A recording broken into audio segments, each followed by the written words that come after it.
মহামারী আর অপরাধের উত্তাল ঢেউ সামলে ৪ বছর আগে সিটি মেয়র এরিক অ্যাডামসের যে যাত্রার শুরু হয়েছিল, এখন তার সমাপ্তি ঘটেছে এক অনন্য উচ্চতায়।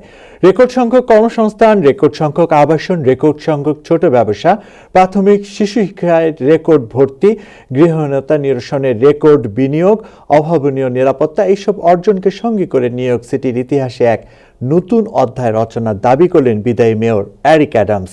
গত সপ্তাহে প্রশাসনের শীর্ষ নেতৃত্বের এক বিশেষ সভায় তিনি তার ৪ বছরের শাসনকালকে সিটির ইতিহাসে সবচেয়ে শক্তিশালী সময় হিসেবে অভিহিত করেছেন।